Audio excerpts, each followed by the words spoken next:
আজকে কিছুটা পাঙ্গাস মাছ পেয়েছিলাম, একটা মেয়ে নিয়ে এসেছিলো, ওটাকে কিনেছি। আর তেলও দিয়েছে অনেকটা, পাক্কা মাছ একদম, পেটি লেজা সবটাই কিন্তু বড় সাইজের। এভাবে পেঁয়াজ বেটে নিয়েছি পাঙ্গাস মাছের জন্য, আর জিরে বেটে নিয়েছি জিরে। আর এদিকে আমি কড়াইতে সর্ষের তেল দিয়ে এই মশলাটাকে আমি দিয়ে দেবো। ওদিকে মাছটাকে আমি কেটে বেছে ধুয়ে লবণ দিয়ে ভালো করে ধুয়েছি। আর পাঙ্গাস মাছে একটা আঁশটে গন্ধ থাকে, সেই জন্য এতে টমেটো দিয়েছি, গাছের টমেটো, একটা টমেটোকে 4 পিস করে দিয়ে দিয়েছি। মশলাটাকে ভালো করে কষে নেব। মশলাটা একটু কষতে কষতেই আমি লবণ দেবো, হলুদ দেবো, লঙ্কা গুঁড়ো দেবো আর জিরে গুঁড়ো দেবো। জিরে গুঁড়োটা কম দেবো, কারণ জিরে অনেকটা বাটা দিয়েছি আমি। লবণ দিলাম, হলুদ দিলাম, এবার দেবো লঙ্কা গুঁড়ো।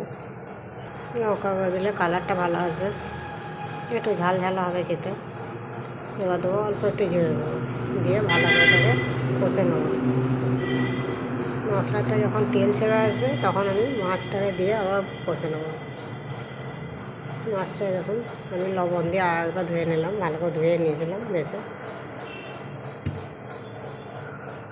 দিয়ে এটাকে কষা হয়ে গেছে। এবার মশলাটা আমি একটু মাছটাকে একবার দিয়ে নিয়ে পানি দিয়ে দেবো। মাছটা নেওয়ার দরকার নেই বেশি, এবার শুধু মেখে যাবে মশলাতে, আর সঙ্গে সঙ্গে পানি দিয়ে দেবো।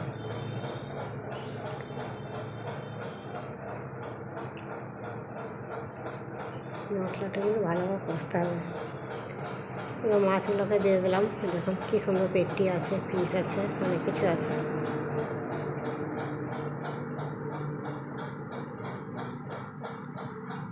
এটা একবার নিয়ে নিলাম, এবার পানি দিয়ে দেবো। হাঁড়িটা একটু মাছের তুলনায় ছোটো হয়ে গেছে, মাছগুলো অনেকটাই বেশি আছে।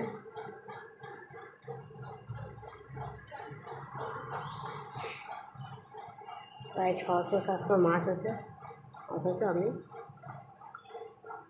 রান্নার জায়গাটা আমি ছোটো সাইজ নিয়ে ফেলেছি। এটা কড়াইতে রান্না করলে খুব সুন্দর হবে। যাই হোক,